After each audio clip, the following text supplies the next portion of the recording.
Halo guys, welcome back to Talk ID dengan gue Filipi di Larawanul di sini. Hari ini gue bakal ngebahas terkait dengan masalah tanah ya, karena memang banyak banget yang ada di Facebook atau orang-orang yang melakukan DM, direct message ke gue dan tim gue juga, baik itu di Instagram, baik itu di Facebook, atau memang langsung menghubungi via WhatsApp. Itu ada beberapa yang bertanya terkait dengan permasalahan tanah. Salah satu masalah yang paling sering mereka tanyakan adalah double sertifikat.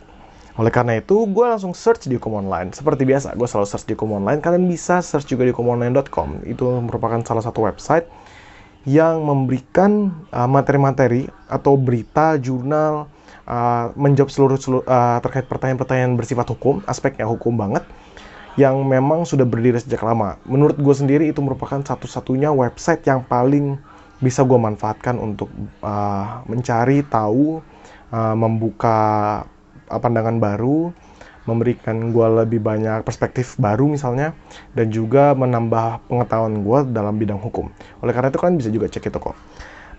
Pada hari ini kita bakal membahas terkait dengan mengenal pembatalan sertifikat hak atas tanah dan prosedurnya oleh Antonius Alreza Palevi, MSH. Ini salah satu penulis juga yang ada, beliau menjawab di Hukum Online, dan menurut gue patut banget untuk kita simak. Oleh karena itu, check this out.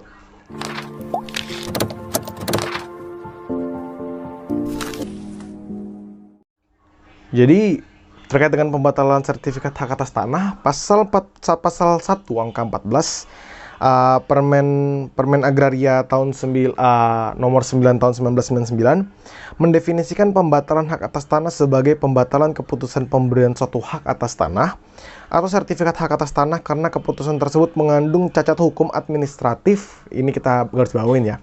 Mengandung cacat hukum administratif dalam penerbitannya atau untuk melaksanakan putusan pengadilan yang telah inkrah. Jadi ada dua. Cacat administratif, cacat hukum administratif, dan juga melaksanakan putusan pengadilan yang sudah inkrah. Selain karena alasan administratif, pembatalan sertifikat hak atas tanah juga dapat terjadi dalam hal ada pihak lain yang dapat membuktikan bahwa suatu bidang tanah yang sudah diterbitkan sertifikat itu adalah secara sah dan nyata miliknya, dan hal tersebut didukung dengan adanya putusan pengadilan yang telah inkrah. Jadi memang untuk permasalahan tanah di Indonesia ini boleh lo ngatain kalau gue udah punya sertifikatnya, tapi ada jangka waktu sampai tanah tersebut sudah tidak bisa lagi untuk disengketakan apabila memang dapat dibuktikan adanya orang lain, ada orang yang membuktikan bahwa dirinya adalah pemilik yang sah. Baik itu mulai dari sertifikat yang jauh lebih lama, baik itu penjelas AJB yang lebih jelas, misalnya PBJB lalu AJB yang lebih jelas, baik itu juga penguasaan tanah yang memang sudah lebih lama, atau hal-hal lain yang menurut hakim nanti dapat dipertimbangkan. Tapi memang untuk permasalahan tanah ini paling sering terjadi itu, baik itu di desa-desa maupun daerah-daerah yang yang penggunaan tanahnya itu kadang masih dipandang sebelah mata oleh masyarakat. Misalnya kayak, ya udahlah, nggak perlu buat sertifikat dulu, toh juga orang-orang sekitar sini tahu itu tanah saya. Tapi kan hukum melihat bukti formilnya. Jadi kebenaran formil itu yang dilihat. Bahwa jika memang dia memiliki sertifikat yang dikeluarkan langsung oleh pejabat negara, oleh BPN, maka dialah pemiliknya, begitu. Nah, tidak ada perbedaan antara pembatalan sertifikat hak atas tanah dengan pembatalan hak atas tanah, karena akibat dari pembatalan sertifikat hak atas tanah, maka batal pula hak atas tanah tersebut. Nah, jadi kalau misalnya kita membatalkan sertifikatnya, maka hak atas tanah tersebut juga hilang. Misalnya SHM, sertifikat hak milik. Jika sertifikat itu dibatalkan, maka hak kita untuk memiliki tanah tersebut juga hilang. Nah, pembatalan sertifikat dapat dilakukan di luar mekanisme peradilan, yaitu dengan cara mengajukan permohonan yang diajukan secara tertulis kepada Menteri atau Kementerian Agraria dan Tata Ruang, garis miring atau BPN, melalui Kepala Kantor Pertanahan yang daerah kerjanya meliputi letak tanah yang bersangkutan. Jadi kalau misalnya gue ada di Jakarta gitu ya, Jakarta Selatan misalnya, gue datang ke kantor BPN Jakarta Selatan atau yang terdekat dari tanah tersebut, begitu. Nah, mekanisme tersebut telah diatur pada pasal 110 jungto pasal 108 ayat 1 Permen Agraria nomor 9 tahun 1999. Permohonan dapat dilakukan jika diduga terdapat cacat hukum administratif dalam penerbitan sertifikat itu sebagaimana diatur pada pasal 106 ayat 1 jungto pasal 107 Permen Agraria BPN nomor 9 tahun 1999 sebagai berikut. Keputusan pembatalan hak atas tanah karena cacat hukum administratif dalam penerbitannya dapat dilakukan karena permohonan yang berkepentingan atau oleh pejabat yang berwenang tanpa permohonan. Jadi ada dua cara ya. Misalnya gue ngerasa, loh kok orang ini tiba-tiba ada sertifikat tanah gue, ternyata diusut punya usut, ternyata sertifikatnya palsu. Atau enggak sertifikatnya memang dikeluarkan oleh BPN tapi ada cacat administratifnya. Misalnya BPN tidak langsung ngecek ke lapangan. BPN tidak mempertanyakan terkait dengan kepemilikan tanah tersebut sebelumnya bagaimana. Atau misalnya pihak tadi menggunakan identitas palsu untuk mengklaim bahwa dirinya adalah orang yang sah. Misalnya dia mengatakan saya adalah anak dari Ibu A. Ibu A adalah pemilik tanah tersebut. Nah, sertifikatnya hilang, Pak. Saya mau bikin sertifikat baru. Padahal, Ibu A tuh tidak ada sama sekali relasinya dengan anak tadi misalnya. Sehingga, cacat administratif sekali untuk beliau bisa meminta terkait dengan sertifikat untuk tanah tersebut yang dikatakan hilang tadi. Nah, lalu, di pasal 107 Permen Agraria, cacat hukum administratif sebagaimana dimaksud dalam pasal 106 adalah data yuridis atau data-data fisik tidak benar atau melaksanakan putusan pengadilan yang telah berkekuatan hukum tetap. Jadi misalnya ada sengketa tanah, lalu sengketa tanah tadi memenangkan pihak penggugat. Anggap aja penggugat mengatakan bahwa sertifikatnya lah yang benar begitu. Sedangkan tergugat juga punya sertifikat yang sama, jadi ini double sertifikat. Lalu putusan pengadilan mengatakan bahwa penggugatlah yang memenangkan memenangkan peradilan tersebut, di pengadilan tersebut yang menang. Oleh karena itu, putusan tadi bisa dibawa oleh penggugat ke kantor BPN untuk membatalkan keluarnya SHM yang dimiliki oleh tergugat. Jadi sebenarnya lebih ini kan karena hubungannya secara perdata ya. Jadi memang harus dibuktikan secara formil dan juga ada beberapa ketentuan yang perlu dipahami selain dari cacat administratif, tapi juga perlu dilaksanakan dari putusan pengadilan. Boleh pilih di antara dua itu. Nah, dari rumusan di atas, maka dapat diketahui adalah penyebab pembatalan adalah karena cacat hukum administratif dan atau untuk melaksanakan putusan pengadilan yang telah berkekuatan hukum tetap karena pemegang hak tidak memenuhi syarat-syarat yang telah ditetapkan dalam SK pemberian hak atas tanah serta karena adanya kekeliruan dalam surat keputusan pemberian hak bersangkutan.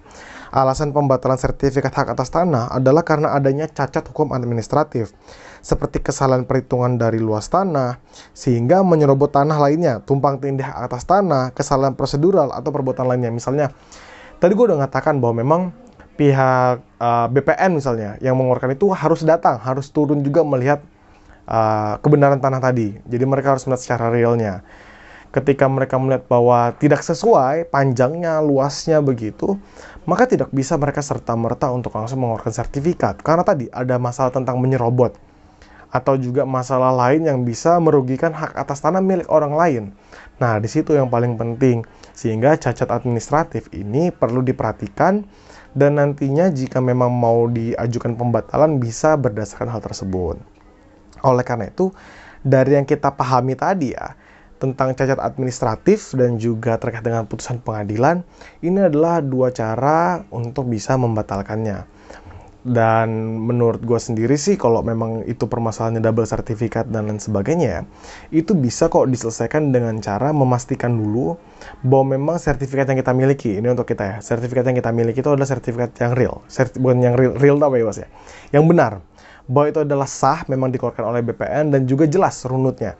Bahwa saya beli dari saudara A, pemilik dari tangan pertama, dia menjual kepada saya pada tahun sekian-sekian, saya selalu bayar pajaknya terus-menerus, dan juga pihak lain ini yang mengatakan dia memiliki sertifikat juga tidak mampu menjelaskan dari mana dia membelinya, dari mana dia mendapatkannya, dan pembuktiannya kurang kuat untuk menegaskan bahwa sertifikat dialah yang benar. Dan juga yang paling penting lagi adalah kalau memang hal ini harus dibawa kepada pengadilan, masuk di ranah pengadilan itu juga hal yang penting. Kenapa? Karena kita bisa membuktikan bahwa kita yang benar, membuktikan bahwa apa yang kita miliki ini adalah sertifikat yang sah dan juga berkekuatan hukum tetap, adalah suatu sertifikat yang legit, dan memang runutnya itu jelas. Kita belinya memang dari awal, kita tahu orangnya, orang sekitar juga dapat dibuktikan oleh saksi-saksi bahwa memang itu rumah kita. Ada juga tantangan notaris, misalnya ketika gua jual beli dengan orang tersebut, pihak pertama tadi. Nah, itu yang paling penting untuk kita ketahui. Nah, kalau misalnya kita mau untuk prosedurnya, kan tadi gue juga jelaskan prosedurnya. Di sini juga dijelaskan tuh. Kalau misalnya kita mau bahas tentang prosedurnya, pertama tuh kita dapat memberikan permohonan secara tertulis kepada Menteri Agraria dan Tata Ruang, Badan Pertanahan Nasional, melalui kantor pertanahan yang daerah kerja meliputi letak tanah yang bersangkutan. Lampirkan berkas-berkas berupa fotokopi surat keputusan dan atau sertifikat, di mana menurut pasal 1 angka 7 Undang-Undang Nomor 30 Tahun 2014 itu tentang KTUN, Administrasi Pemerintahan Keputusan Tata Usaha Negara, ketetapan tertulis yang dikeluarkan oleh badan dan atau pejabat pemerintah dalam penyelenggaraan pemerintahan. Nah, sehingga sertifikat hak atas tanah merupakan salah satu bentuk KTUN. Yang juga perlu diperhatikan adalah batas waktu untuk menggugat ke PT UN.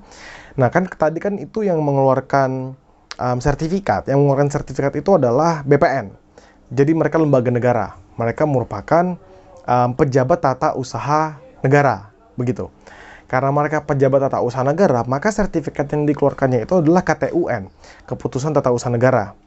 Nah, karena dia mengeluarkan KTUN, maka ketika kita ingin membatalkannya, cara membatalkannya adalah melalui PT UN. PT UN itu adalah Pengadilan Tata Usaha Negara. Perlu kita pahami juga bahwa PT UN itu ada jangka waktunya, yaitu 90 hari sejak diterimanya atau diumumkannya keputusan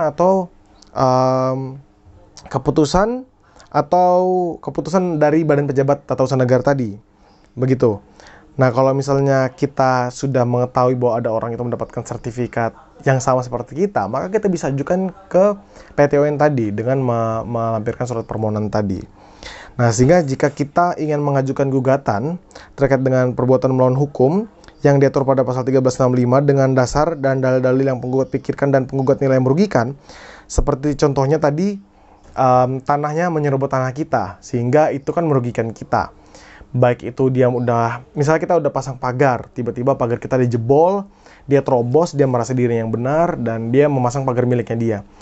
Ternyata usut punya usut ketika kita ajukan, luas tanahnya tadi salah, misalnya luas tanahnya beliau itu salah.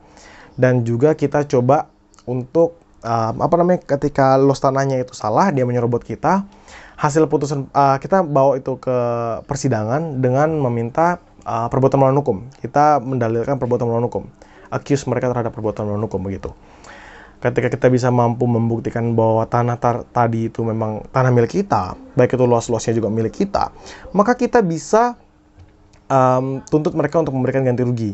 Jadi sebenarnya terkait dengan permasalahan tanah tadi, kita perlu ketahui, yang paling pertama, yang paling penting adalah kita perlu ketahui tadi itu bahwa untuk sertifikat itu kita bisa menyelesaikan permasalahannya dengan dua cara tadi, yaitu mengajukan ke lembaga yang berwenang, ke BPN tadi, bahwa ini ada cacat administratif dalam pengeluaran sertifikatnya, atau juga memang dari putusan pengadilan yang telah ingkrah atau berkekuatan hukum tetap. Untuk selebihnya, kalian kalau misalnya punya permasalahan yang sama, kalian bisa komentar di bawah, nanti kita sharing-sharing terkait dengan permasalahan tanah. Dan juga jangan lupa untuk klik like dan subscribe agar gue semakin semangat untuk bisa memberikan materi-materi hukum kepada masyarakat awam. Oleh karena itu, salam demokrasi.